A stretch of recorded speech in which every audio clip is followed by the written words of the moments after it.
Aujourd'hui, je vous retrouve pour une petite série de recommandations en duo ou en trio, comme vous allez le voir, basées sur des livres qui ont, selon moi, quelques similitudes. Ça peut être par rapport aux thèmes qui sont abordés, ça peut être des personnages qui se ressemblent, une ambiance, une vibe qui sera un petit peu dans la même veine. Bref, vous l'aurez compris, il s'agit d'une vidéo. Si tu as aimé ce livre, je pense que tu aimeras celui-ci et donc tu devrais le lire, mais pas que, parce que j'ai aussi quelques petites recos plutôt en mode si tu as aimé le concept et tout ce qu'on t'avait promis mais que tu as été déçu de l'exécution, eh bien lis celui-ci que personnellement j'ai trouvé mieux. Je suis pas sûre que tout ça a été très clair, mais vous allez vite comprendre.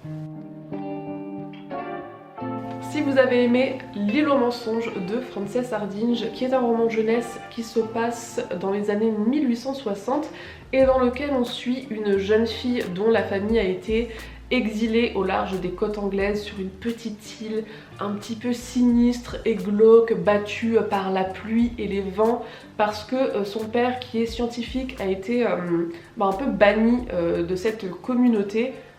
Waouh, cette phrase était trop longue, je me suis perdue. Mais si ce qui vous a plu, c'est ce côté 19e siècle sur une petite île, avec cette héroïne qui doit se battre seule contre tous pour résoudre un mystère, je vous conseille de lire L'auberge de la Jamaïque de Daphné du Maurier, qui a selon moi des vibes assez similaires. Là on est sur un roman adulte, mais qui je pense peut se lire à tout âge. Et encore une fois, on a une jeune héroïne qui va vivre chez sa tante en Cornouailles, sa tante qui s'est mariée à un homme assez effrayant et qui semble cacher des secrets ou en tout cas faire des petites magouilles pas très légales et un petit peu dangereuses. Et on a notre jeune héroïne qui va essayer de se dépêtrer d'un sacré merdier et d'en dépêtrer sa tante aussi. Et on a une ambiance qui est assez similaire, on a des thèmes qui se rejoignent et on a cette fougue de la jeunesse et ce désir de s'en sortir et du mystère et de l'action. Je pense que ça devrait vous plaire. Dans un tout autre registre, si vous voulez un mélange de Salem et de Ça de Stephen King, alors je n'ai pas encore lu ça, mais de ce qu'on m'a dit, avec ces thèmes de l'enfance, de ce petit groupe de gamins qui doit se débrouiller un petit peu seul, de ce que j'ai compris, pour faire face à quelque chose de terrifiant, mélangé à ce côté très fantastique et hyper horrifique. Et là on a un autre type d'horreur, mais je crois pas que je peux vous dire ce qui se passe là-dedans parce qu'il me semble que c'est un spoil. Mais si vous avez envie d'un combo des deux, genre un truc parfait à lire l'été, un bon page turner et quelque chose qui va vous agripper, je vous conseille Nuit d'été de Dan Simmons, que j'avais justement lu l'année dernière. J'étais un petit peu en panne de lecture et je l'avais acheté pour le lire immédiatement parce que j'avais besoin de quelque chose qui me tienne en haleine. Je trouve que c'est un très bon mélange, en tout cas ça m'a beaucoup rappelé Salem, que pour le coup j'ai lu. Et là on a plutôt cette dimension enfant, qui sont livrés à eux-mêmes, puisqu'on est dans une petite ville des États-Unis dans les années 60. C'est la fin de l'année scolaire et donc les vacances d'été arrivent, et le dernier jour de l'école, il y a un petit garçon, un élève qui disparaît. Et au début, personne s'en inquiète trop, mais au bout d'un moment, ses petits camarades de classe vont se rendre compte que des choses bizarres sont en train de se produire, des choses qui pourraient mettre la vie de toute leur communauté en danger.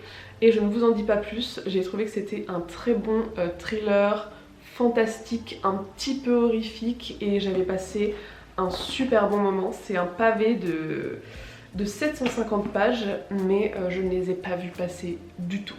Ok, là j'ai un trio et j'ai un exemple de bouquin que j'ai pas spécialement aimé, mais je trouvais le concept hyper cool. Je pense que ça aurait pu être quelque chose de beaucoup mieux à mon sens. Avec Galante de V.I. Schwab. Si ce qui vous a plu dans ce livre, c'est ce côté monde parallèle effrayant dans lequel notre jeune héroïne va devoir se rendre et affronter peut-être quelqu'un ou quelque chose de malveillant pour sauver son monde et ce qu'elle aime. Eh bien je vous recommande Coraline de Neil Gaiman, puisqu'on est exactement sur le même thème.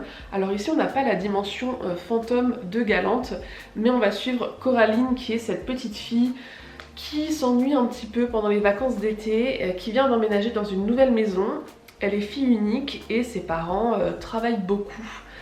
Et du jour au lendemain, elle s'aperçoit que chez elle il y a une porte, et quand elle l'ouvre, elle passe dans un long couloir et elle arrive dans un monde parallèle où tout est à peu près semblable mais en même temps extrêmement différent de la réalité, avec des parents qui ne sont pas vraiment ses parents, avec un monde qui n'est pas vraiment celui qu'il semble être, et pour sauver ses vrais parents et ce monde qu'elle chérit, eh bien il va falloir qu'elle prenne des risques. Je pense que ça vous rappellera un petit peu le pitch de Galante avec ce mur étrange qu'Olivia doit traverser pour sauver sa famille. Et par contre, si vous souhaitez retrouver ce setting et cette ambiance de l'orphelinat et ce côté fantôme, et même, je vous ai même trouvé un bouquin avec une héroïne qui est muette. Alors là pour le coup je ne sais plus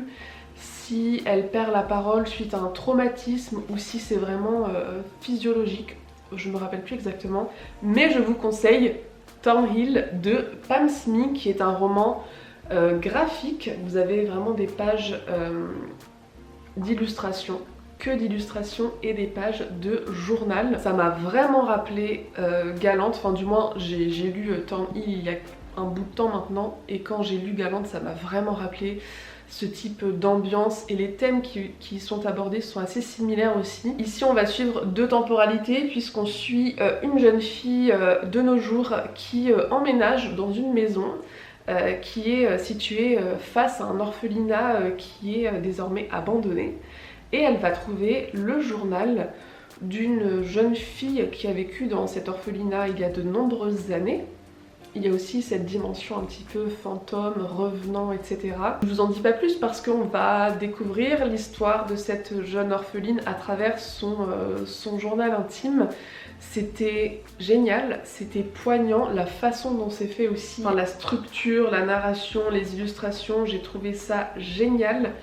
Juste grosse mise en garde parce qu'on parle de harcèlement scolaire, mais aussi de harcèlement plus généralisé, et j'ai trouvé que c'était vraiment très dur, genre vraiment très dur à lire. Donc si vous êtes sensible à ça, peut-être pas voilà, la meilleure lecture pour vous. Regardez-moi cette beauté, et là si vous avez vraiment envie de cette ambiance gothique, mystérieuse, orphelinat, c'est parfait.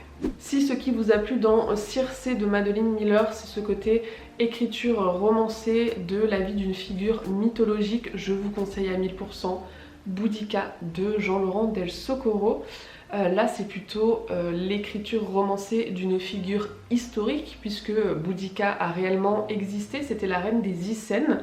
L'histoire se passe à partir de l'an 28 après Jésus-Christ. On est donc en Angleterre et on va suivre la vie de Boudica, de sa naissance jusqu'à la fin il me semble, en passant par son combat contre les Romains pour sauver le peuple celte. Comme dans Circé, c'est donc le récit de toute sa vie. C'est le récit d'une figure féminine qui n'avait qu'elle-même, sur qui elle pouvait se reposer. Vous savez, je pense, si vous me suivez, que j'ai lu Circé il y a quelques années maintenant, et que bon, ça m'avait... J'avais bien aimé, mais vraiment sans grand plus quoi. C'était très... j'avais pas grand chose à en dire, et pour le coup, Boudica, ça m'a énormément plu. Je trouve que c'est très bien écrit. Je l'avais lu en une seule fois. C'est un roman assez court, il fait à peine 310 pages. C'est écrit assez gros, et surtout c'est très bien écrit. C'est écrit de manière hyper simple, mais hyper poétique. Ça se lit tout seul, c'est comme un fleuve, c'est presque comme lire de la poésie, mais qui coule toute seule. Tout m'a plu dans ce livre, j'ai adoré l'ambiance, j'ai adoré le personnage de Boudica, j'ai adoré la plume de Jean-Laurent Del Socorro, j'ai adoré les thèmes qui sont abordés et cette grande force en fait, et aussi cette vulnérabilité qui se dégage du personnage et qui se dégage du récit en général. C'était brillant. Je ne sais pas pourquoi, depuis j'ai toujours rien lu d'autre de cet auteur, mais il faut absolument que je fasse parce que j'ai adoré ce livre, tout simplement. Encore un livre que je n'ai pas trop aimé, mais j'avais adoré le concept, j'aimais bien l'ambiance, j'aimais bien tout ce qu'on m'avait promis sur le papier, mais j'ai pas du tout accroché avec la réalisation. Je vous parle des Magiciens de Lev Grossman, qui est un livre dans lequel on suit Quentin, qui est un jeune New-Yorkais, qui va entrer dans une école de magie un petit peu du jour au lendemain. Une école de magie un peu spéciale, un peu difficile, il est difficile d'y entrer, il est difficile de réussir les examens. Et ensuite, on suit sa scolarité. Et c'est ça qui m'intéressait le plus en fait, c'était ce côté école de magie, ce côté... J'avais très envie de retrouver une histoire où j'allais suivre les personnages pendant longtemps et suivre leur apprentissage et suivre leurs galères.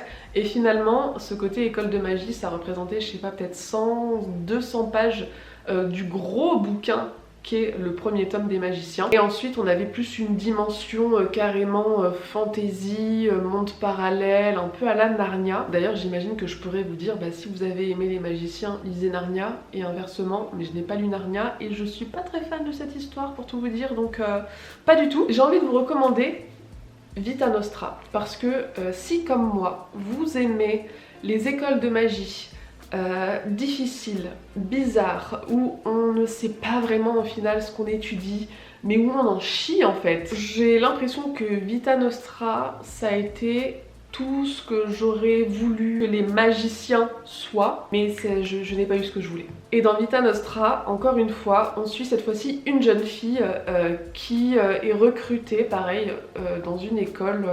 Alors il n'est pas dit que c'est une école de magie, mais c'est un institut étrange, où elle va faire des choses étranges, où elle va apprendre des choses étranges, où les élèves et les professeurs eux-mêmes sont étranges, et on comprend pas beaucoup ce qui se passe, on sait juste qu'ils font des choses étranges.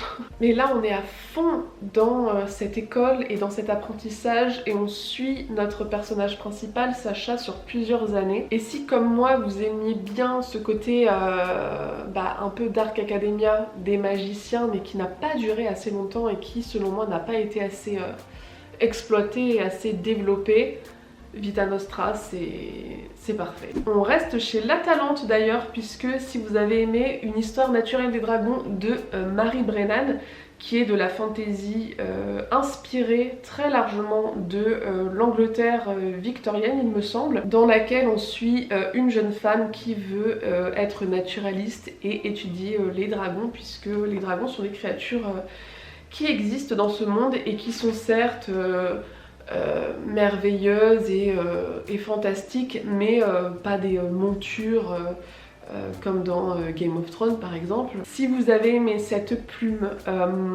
piquante, drôle, qui se lit un peu comme un classique, sans toutefois être trop ardu ou trop inaccessible, je vous conseille L'Arche de Darwin de James Morrow. James Morrow, il écrit de l'imaginaire basé sur des faits historiques, et ici on suit, je vous en ai déjà parlé tellement de fois de ce livre, j'ai l'impression, mais on suit Chloé qui va voler le manuscrit de l'origine des espèces pour participer à une espèce de concours, de séminaire, vous savez comme on faisait à l'époque, où il faudra prouver ou réfuter l'existence de Dieu. Et Chloé, qui est une profonde athée, compte bien prouver que Dieu n'existe pas. Elle considère qu'il n'a pas créé ce monde, qu'il n'a pas créé toutes les espèces qu'on retrouve sur Terre, et que c'est quelque chose qui est d'ordre scientifique, cartésien et purement rationnel. Et on a donc ces vibes assez similaires avec des héroïnes hyper indépendantes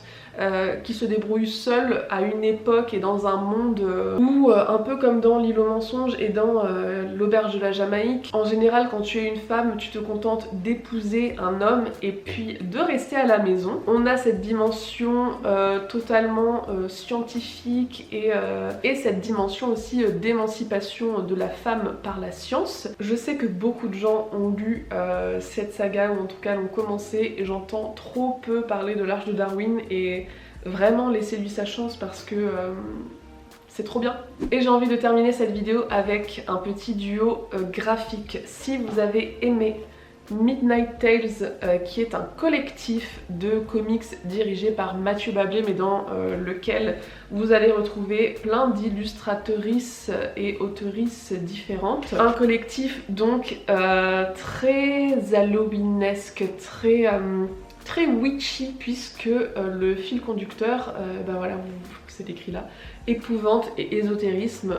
On va donc suivre plein de petites histoires qui sont pas mal basées sur la sororité, la sorcellerie, la magie, le fantastique. C'est vraiment les petites histoires qui sont bien kiffantes à lire en automne, vers Halloween, voilà, quand t'as envie de ce genre de thème et de ce genre de visuel aussi, parce que graphiquement bah, c'est hyper parlant. Et dans la même vibe, j'ai envie de vous recommander mon comics préféré qui a, je pense, détrôné Paper Girls, que je n'ai toujours pas fini d'ailleurs.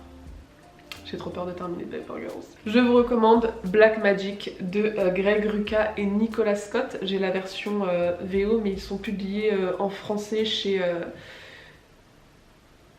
Mince, je me souviens plus. En tout cas, ils sont publiés en français pour les 2 premiers volumes, ça c'est sûr. Il y en a 3 en tout pour le moment en VO. Et ça ne vient pas assez vite à mon goût parce que j'aimerais en avoir 12 déjà de dispo. Dans Black Magic, on suit cette nana super badass qui est détective de police. Ça se passe de nos jours aux États-Unis. C'est une détective de police et c'est aussi une sorcière. Alors je sais pas ce qu'elle fait exactement comme sorcellerie, je crois pas que ce soit de la Wicca. Un jour elle est mise sur une affaire à son boulot qui est étroitement liée avec quelque chose qui lui arrive dans sa vie privée, c'est-à-dire qu'elle se rend compte qu'il y a quelqu'un, quelque chose, une entité, une organisation, on ne sait pas, qui est à sa poursuite et à la poursuite de ses semblables et qui veut tous les exterminer tout bonnement. Et elle enquête donc pour son boulot sur cette affaire un petit peu étrange et mystérieuse, et en même temps elle enquête avec sa meilleure amie qui est une sorcière comme elle sur ces gens qui leur veulent du mal et elles ne savent pas trop qui c'est. Rowan, qui est notre personnage principal, je l'adore, elle est tellement badass, genre elle est détective de police, elle a une moto, on a des relations queer d'ailleurs, je l'ai pas précisé mais ici et là c'est tout ce qu'on aime. J'adore les dessins, j'adore l'histoire, j'adore absolument tout et je vous le recommande à 1000%. Et voilà, cette vidéo est terminée. N'hésitez pas à me dire si vous aussi vous avez des petits duos ou des trios de recommandations dans les commentaires. Dites-moi si je vous ai tenté aussi pour certains de ces livres, ça m'intéresse. En tout cas, j'espère que ça vous aura plu. On se retrouve la semaine prochaine, le 1er juin pour être précise, pour une vidéo sur mon projet Patreon, et puis après ça on se retrouvera comme d'hab pour des vidéos de routine. Bref, sur ce, je vous laisse, j'ai déjà bien assez parlé comme ça et je vous dis à très bientôt. Bye.